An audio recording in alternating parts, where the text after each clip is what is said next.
ప్రేక్షకులకు నమస్కారం. తెలుగు వెలుగు కార్యక్రమానికి స్వాగతం. బాల బాలికలారా, తెలుగు పలుకుల సిరులారా, తెలుగు భాషలో కొదువలేదు రుచులకు, నుడికారాల సొగసుకు. నీతి పద్యాలు హేతువులు నేర్పు, వీరగాథలు విజయాలు చేకూర్చు, హాస్య కథలు ఆనందాన్ని పంచు, నానుడులు నానమ్మలై దీవించు, జానపదాలు జాతికి జీవమై నిలుచు, గేయాలు ఉరకలై ఉత్సాహాన్ని పెంచు, పొడుపు కథలు తాతయ్యలై తోడుగా ఉండు, అమ్మ పలుకులందు ఆత్మీయత పొంగు, నాన్న మాటలందు మమకారం చిందు.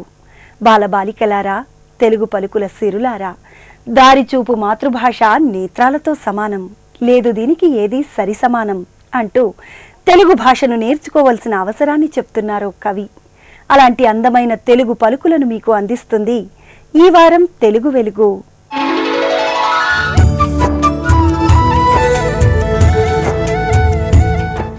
వారం వారం ప్రేక్షకుల్ని విశేషంగా ఆకట్టుకుంటున్న తెలుగు వెలుగు ప్రశ్న ఇప్పుడు మీకోసం. అబద్ధాలతో అల్లే కథలను ఇలా అంటారు: ఏ చందమామ కథలు, బి కట్టు కథలు, సి పొడుపు కథలు, డి జానపద కథలు. మీ జవాబు టీవీ అని టైప్ చేసి స్పేస్ ఇచ్చి మీ సమాధానం చందమామ కథలు అయితే ఏ, కట్టు కథలు అయితే బి, పొడుపు కథలు అయితే సి, జానపద కథలు అయితే డి అని టైప్ చేసి 56263579కి SMS చేయండి. ప్రశ్న మరోసారి: అబద్ధాలతో అల్లే కథలను ఇలా అంటారు: ఏ చందమామ కథలు, బి కట్టు కథలు, సి పొడుపు కథలు, డి జానపద కథలు. మీ జవాబు టీవీ అని టైప్ చేసి స్పేస్ ఇచ్చి మీ సమాధానం చందమామ కథలు అయితే ఏ, కట్టు కథలు అయితే బి, పొడుపు కథలు అయితే సి, జానపద కథలు అయితే డి అని టైప్ చేసి 56263579కి SMS చేయండి. భాషా నుడికారానికి, శబ్ద సౌందర్యానికి, సంగీత శ్రావ్యతకు నిలువుటద్దాలు చలనచిత్రాల పాటలు. ఆ పాటల్లోని భాషా విశేషాలు ఇప్పుడు చూద్దాం.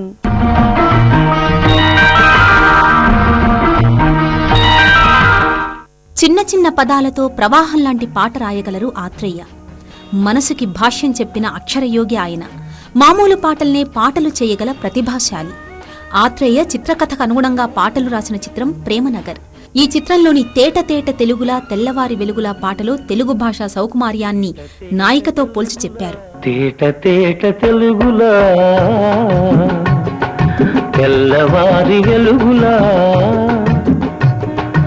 ఏరులా సెలయేరులా, కలకల గలగల కదలి వచ్చింది కన్యాప్సరా, వచ్చి నిలిచింది కనుల ముందరా. తెలుగువారి ఆడపడుచు ఇంకిలా, ఎంకి కొప్పులోని ముద్ద బంతి పూల, గోదారి కరటాల గీతాల వలనాలో పలికినది పలికినది పలికినది, చల్లగా చిరుజల్లుగా జలజల గలగల కదలి వచ్చింది కన్యాప్సరా, వచ్చి నిలిచింది కనుల ముందరా. రెక్కలొచ్చి ఊహలన్నీ ఎగురుతున్నవి, ప్రేమ మందిరాన్ని చుక్కలతో చెక్కుతున్నవి. లోన నాలోన ఎన్నెన్నో రూపాలు వెలిసినవి వెలిసినవి వెలిసినవి, వీణలా నెరజాణలా కలకల గలగల కదలి వచ్చింది కన్యాప్సరా, వచ్చి నిలిచింది కనుల ముందరా. తేట తేట తెలుగులా, తెల్లవారి వెలుగులా. చిత్రంలో నాయకుడు నాయిక అందాన్ని వర్ణించే సందర్భంలో వస్తుంది ఈ పాట. అయితే ఆత్రేయ నాయికను తెలుగు భాషలా భావించి వర్ణించడం ఈ పాటలోని ప్రత్యేకత. రచయిత పల్లవిని ప్రారంభిస్తూనే నాయికను తేట తేట తెలుగులా, తెల్లవారి వెలుగులా ఉంది అన్నారు. ఆ తర్వాత ఏరు సెలయేరులతో పోల్చి కళకళ గలగల కన్నె అప్సరసలా నాయకుడి కనుల ముందల వచ్చి నిలిచిందని చెప్పారు. ఇక మొదటి చరణంలో నండూరి ఎంకిని గుర్తు చేస్తూ తెలుగువారి ఆడపడుచు ఎంకిలా, ఎంకి కొప్పులోన ముద్దబంతి పువ్వులా ఉందన్నారు నాయికను. గోదారి కెరటాల గీతాల వలె నాయకుడిలో పలికింది చల్లగా చిరుజల్లుగా జలజల గలగల నాయిక కదలి వచ్చి నాయకుడి ముందు అప్సరసలా నిలిచిందన్నారు ఆత్రేయ. రెండో చరణంలో నాయికను చూడ్డం వల్ల నాయకుడిలో కలిగిన ప్రేమభావాన్ని చెప్తూ రెక్కలొచ్చి ఊహలన్నీ ఎగురుతున్నవి, ప్రేమ మందిరాన్ని చుక్కలతో చెక్కుతున్నవి అని రాశారు. నాయకుడిలో కలిగిన భావావేశం వల్ల అతనిలో ఎన్నో రూపాలు వెలసినవని నాయకుడి అంతరంగాన్ని వర్ణించారు. చివరిగా నాయిక రాకను విశ్లేషిస్తూ వీణలా నెరజాణలా కలకల గలగల కదిలి వచ్చిందని చెప్పారు ఆత్రేయ. ఈ పాటలో ఆత్రేయ నాయికను తేట తెలుగు, తెల్లవారి వెలుగు, తెలుగువారి ఆడపడుచు ఎంకి కొప్పులోన ముద్దబంతి పువ్వు, సెలయేరు, చిరుజల్లులతో పోల్చడం గమనించదగిన విశేషం.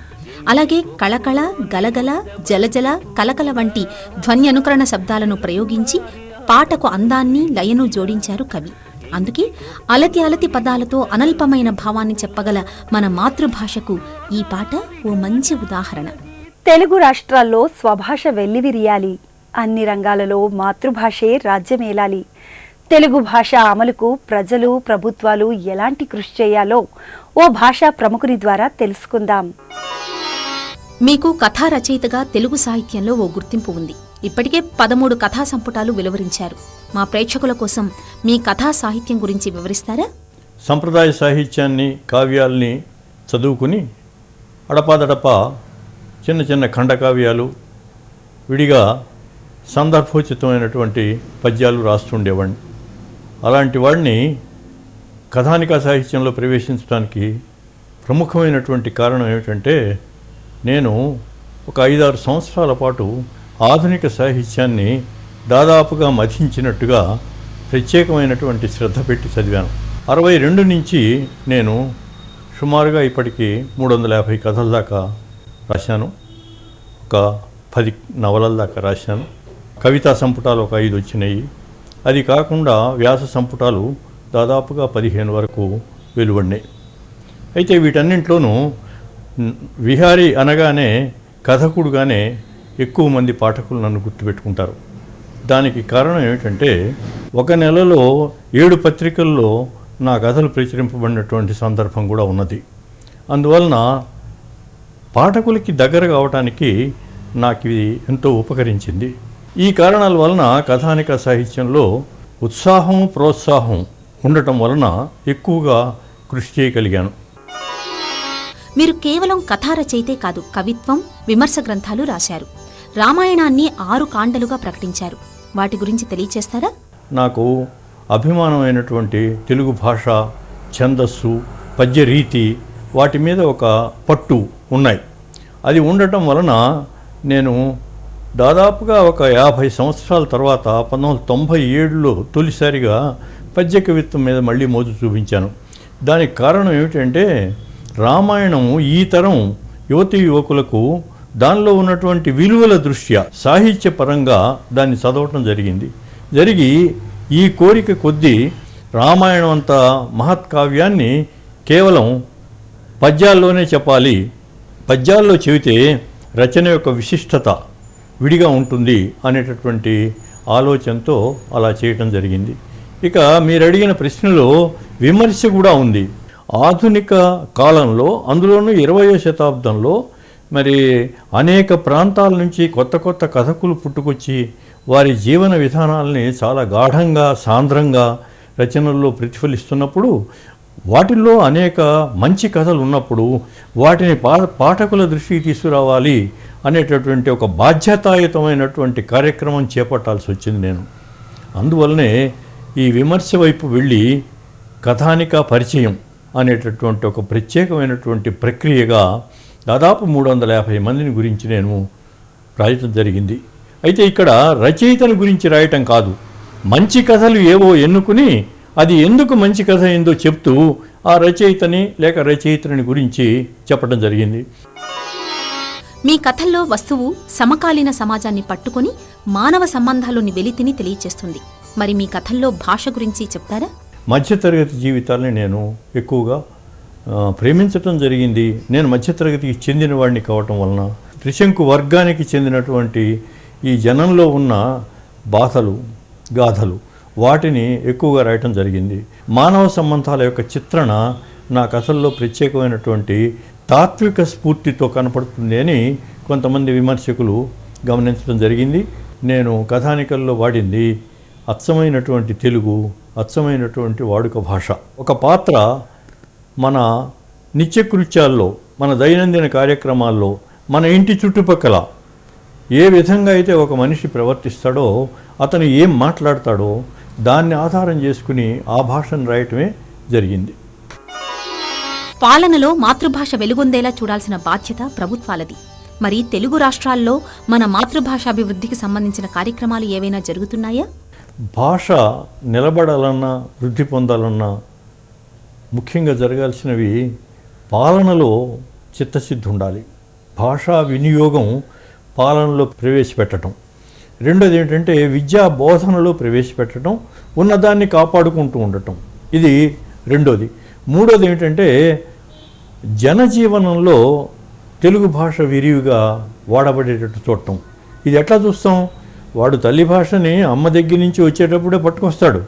అయితే విరివిగా వాడటం అంటే ఏమిటంటే రాను రాను ఏమవుతుందంటే ఒక వ్యక్తి పెరుగుతున్న కొద్దీ రెండు అంశాలు ప్రభావితం చేస్తాయి. ఆ రెండు ఏమిటంటే ఒకటేమో తాను పుట్టి వచ్చినటువంటి కుటుంబం, సంస్కృతి, దానికి సంబంధించింది. అయితే రెండోది చుట్టుపక్కల వాతావరణం.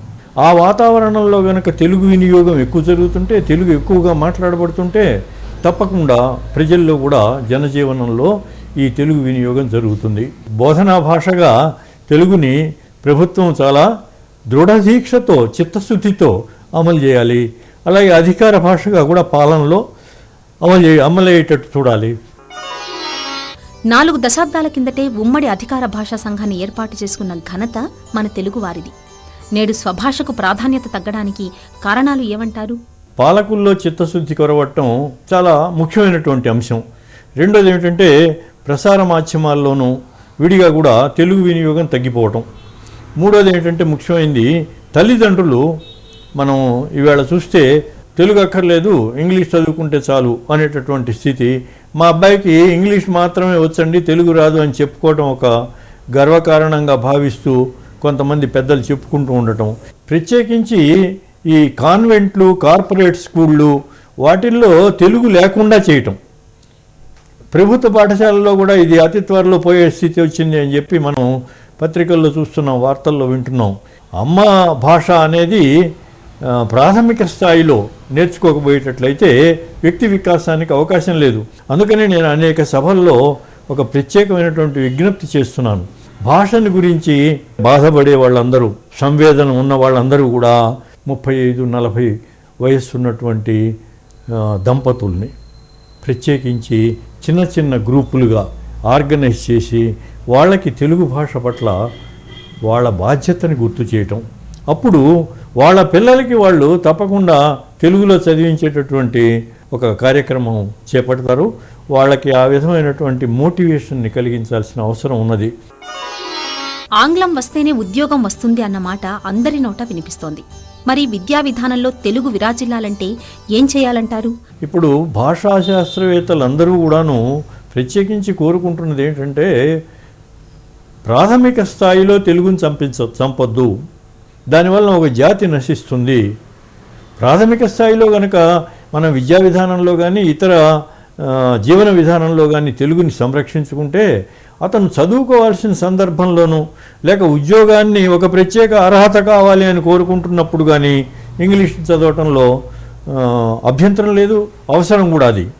అందువలన మనం ఉద్యోగాలు రావు తెలుగు చదివితే అనేటటువంటి దాన్ని పట్టుకుని అది ఒక కారణంగా, సాకుగా చూపించుకుంటూ నెట్టుకు రావడం అనేది కూడా భావ్యం కాదు.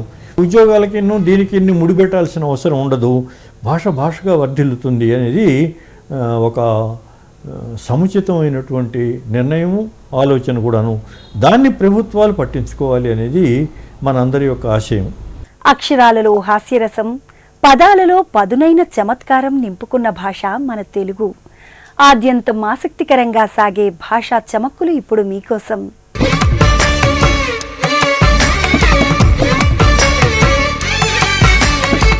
తెలుగువారు బాగా ఇష్టపడేటువంటి పకోడీ మీద చిలకమర్తి వారు చెప్పిన కందపద్యం. ఆ కమ్మదనము, ఆ రుచి, ఆ కరకర, ఆ ఘుమ ఘుమ, ఆ పొమకములు, ఆ రాకలు పోకలు వడుపులు, నీకే మరి ఎందులేవు నిజము పకోడి, నీకే మరి ఎందులేవు నిజము పకోడి. పకోడీలు కారంగా ఉండకూడదు, కమ్మగా ఉండాలి. కళ్ళనీళ్ళు వచ్చేసి మంచినీళ్ళు తాగేంత పరిస్థితి ఉండకూడదు, సరదా కబుర్లు చెప్పుకుంటూ తినేలా ఉండాలి. అలాగని చప్పగా ఉండకూడదు. దాన్ని కమ్మదనం అంటారు. కారం కాకుండా చప్ప కాకుండా మధ్య రుచిని కమ్మదనం అంటారు. ఆ రుచి అప్పుడే రుచి వస్తుంది. అసలు రుచి అంటే సంస్కృతంలో కాంతి అని కూడా అర్థం ఉంది. తెలుగులోనేమో రుచి, సంస్కృతంలో కాంతి. పకోడీకి ఒక కాంతి ఉంటుందండి. ఆ కరకర మెత్తగా ఉండకూడదు, బాగా కాస్త కరకరలాడాలి. అలాగనే ఏదో ఇంకా మళ్ళీ చేగోడీలా అయిపోకూడదు. ఆ ఘుమ ఘుమ అసలు మంచి సుగంధం కూడా వస్తూ ఉండాలి. ఘమఘమ అని కూడా అంటారు దీన్ని పాఠాంతరంలో. ఆ పొమకములు, దానికి అర్థం చెప్పలేమండి. ఆ పొమకములు అంతే. ఆ కాంతి, ఆ తిరుగుళ్ళు, ఆ కనిపించే అందం అంతే, దానికి అర్థం లేదు. దాన్ని చూడాల్సింది. ఆ రాకలు పోకలు వడుపులు. రాకపోక ఏమిటి పకోడీకి అంటే, పకోడీలు కూర్చొని తినడమే కాకుండా అసలు వేస్తుంటే పిండి అందులో పడుతూ ఉంటే కూడా ఒక అందం, మళ్ళీ తీస్తూ ఉంటే ఒక అందం, ఆ నూనె గారుతూ ఉంటే. మన దగ్గరికి పకోడీలు సరైన వాళ్ళు పట్టుకొస్తుంటే ఒక అందం, పట్టుకెడుతుంటే ఒక అందం. ఖాళీ చేసిన పళ్ళేలు పట్టుకెడుతుంటే ఒక అందం, కొత్త పళ్ళేలు పట్టుకొస్తుంటే అందం. ఇందులో అన్నీ ఉన్నాయి. ఒడుపులు, ఆ ఒడుపు పకోడీది, పట్టుకొచ్చే వాళ్ళది కూడాను. అసలు ఆ పకోడీ మెలికలు తిరిగి ఉంటుంది. ఇలాగా ఎక్కడ ఏ మెలకు వస్తుందో దానికే తెలియదు, మనకేం తెలుస్తుంది. ఒక స్థిరమైన ఆకారం ఉండదు పకోడీకి. అందుకని ఆ రాకలు పోకలు వడుపులు, నీకే మరి ఎందులేవు నిజము పకోడీ. నిజంగానే ఇంకో పిండి వంటకి ఆకారం లేదండి. మిరపకాయ బజ్జీలు కూడా మనకు చాలా ఇష్టం. అయినా మన మిరపకాయ బజ్జీ ఖచ్చితంగా ఒక ఆకారంతో ఉంటుంది, ఖచ్చితంగా కారంగా ఉంటుంది, కమ్మగా ఉంటే అలాగా. అంత మంచి పద్యాలు మనకి తినుబండారాల మీద, పదార్థాల మీద చెప్పారు కవులు. అలాగే ఈ వారం ఒక మంచి సామెత, అక్కర తీరే వరకు ఆదినారాయణ, అక్కర తీరే గోడనారాయణ అంటారు. అంటే అసలు ఆయన గోడనారాయణ. ఈ జమ్మి కూడా ఈ తల మీద కప్పుకుంటారు వాన వచ్చినప్పుడు. దాన్ని జమ్ము కూడా, జమ్మి కూడా అంటారు. జనపనారతో చేస్తారు, దాన్ని కప్పుకుంటారు. అది తడవదు, కొంచెం ప్లాస్టిక్లో ఉంటుంది. అది మనిషిని కప్పు. గోడ కప్పుకున్న నారాయణ గోడనారాయణ అంటారు. మరి కాస్త డబ్బులుంటే గొడుగేసుకుంటాడు, గోడ కప్పుకోడు. మామూలుగా అతను గోడనారాయణ. కానీ అతనితో అవసరం వచ్చినప్పుడు ఆది నారాయణ వేద పారాయణ లోక రక్షాకర అని స్తోత్రం చేస్తాం. మనకు అవసరం ఉంటే ఆయన్నే ఆదినారాయణమూర్తిని స్తోత్రం చేస్తాం, గోడనారాయణని. అక్కడ తీరిపోతే వాడా గోడనారాయణ అంటారు. ఇది మనుషుల మనస్తత్వం. ఇది తెలుసుకుంటే మన దగ్గరికి వచ్చి పొగిడేవాళ్ళు వీళ్ళందరూ వాళ్ళ అవసరం కోసం చేస్తున్నారని, మన మీద ఏం ప్రేమ కాదని అర్థం అవుతుంది. అప్పుడు లోకంలో జాగ్రత్తగా ఉంటాం. అలాగే ఈ వారం ఒక మంచి జాతీయం, బ్రహ్మముడి పడిందండి ఇంక విడదీయలేము అంటారు. పెళ్ళెప్పుడు వేసేటువంటి కొంగుముడిని బ్రహ్మముడి అంటారు. నిజానికి దానికి తాత్వికంగా మూలాధారే గ్రణయ బ్రహ్మగ్రంథి విభేదిని. తాత్వికం అలా పక్కన పెడితే జీవితానికి మూలాధారం సంసారం, అదే బ్రహ్మగ్రంథి బ్రహ్మముడి. వివాహాలు దైవ నిర్మితాలనే మాట కూడా ఉంది కాబట్టి బ్రహ్మదేవుడే కలిపాడు వీడొద్దండి. ఇద్దరి మధ్య అనుబంధాన్ని కూడా మామూలుగా బ్రహ్మముడి అంటే అది తెగేది కాదంటారు. దీన్ని నాస్తిక దేశాలు, కమ్యూనిస్టు దేశాలు, అనేక ఇతర దేశాల్లో ఇంచుమించు ఇదే అర్థంలో వాడుతూ ఉండడం విశేషం. చైనాలో కూడా పసుపు ఎరుపు దారాలతో ఓ సూత్రం బంధిస్తారు, ఎంత కమ్యూనిస్టులైనా సరే. అక్కడ చైనాలో ఈ పసుపు ఎరుపు దారాల బంధం అనేది ఉంది. అలాగే ఇంగ్లీష్లో కూడా వెడ్ లాక్ అంటారండి విచిత్రంగా. లాక్ అది కూడా ఓ ముడి, వెడ్ లాక్ అది కూడా ఓ బంధం, ఓ లాక్ అనే దృష్టితో వాడారు వాడు. మరి తర్వాత భార్య నోటికి లాక్క, భర్త నోటికి లాక్క, అది వేరే విషయం. అది మొత్తం మీద లాక్, తాళం. ఇన్ని అర్థాల్లో ఉండడం చూస్తే మొత్తం మానవ జాతి అంతా ప్రపంచంలో ఎక్కడున్నప్పటికీ కూడా వివాహ బంధాన్ని దైవ నిర్మితంగానే భావించింది, దాన్ని విడగొట్టుకోవద్దనే భావించింది అని మనం గ్రహిస్తే దాన్ని నిలబెట్టుకుందిగా మనం ప్రయత్నం చేస్తాం. తెలుగు వెలుగు ప్రశ్న మరోసారి, అబద్ధాలతో అల్లే కథలను ఇలా అంటారు: ఏ చందమామ కథలు, బి కట్టు కథలు, సి పొడుపు కథలు, డి జానపద కథలు. మీ జవాబు టీవీ అని టైప్ చేసి స్పేస్ ఇచ్చి మీ సమాధానం చందమామ కథలు అయితే ఏ, కట్టు కథలు అయితే బి, పొడుపు కథలు అయితే సి, జానపద కథలు అయితే డి అని టైప్ చేసి 56263579కి SMS చేయండి. ప్రశ్న మరోసారి, అబద్ధాలతో అల్లే కథలను ఇలా అంటారు: ఏ చందమామ కథలు, బి కట్టు కథలు, సి పొడుపు కథలు, డి జానపద కథలు. మీ జవాబు టీవీ అని టైప్ చేసి స్పేస్ ఇచ్చి మీ సమాధానం చందమామ కథలు అయితే ఏ, కట్టు కథలు అయితే బి, పొడుపు కథలు అయితే సి, జానపద కథలు అయితే డి అని టైప్ చేసి 56263579కి SMS చేయండి. గత వారం ప్రశ్నకు సమాధానం. పిల్లికి ఎలుక సాక్ష్యం అంటారు. ఈ ప్రశ్నకు సమాధానం ఏ. గత వారం ప్రశ్నకు ప్రేక్షకుల నుండి అందిన SMSలలో డ్రా ద్వారా ఎంపికైన విజేత బోయిన భవానీ, వీరారెడ్డిపల్లి, మెదక్ జిల్లా, తెలంగాణ రాష్ట్రం.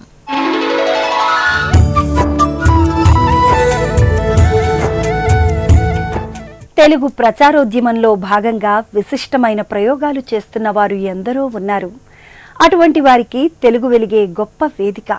ఆలస్యం ఎందుకు, వెంటనే మీ వివరాలు తెలియజేయండి. మీరు సంప్రదించవలసిన ఫోన్ నెంబర్లు 9394489229, 9394489263.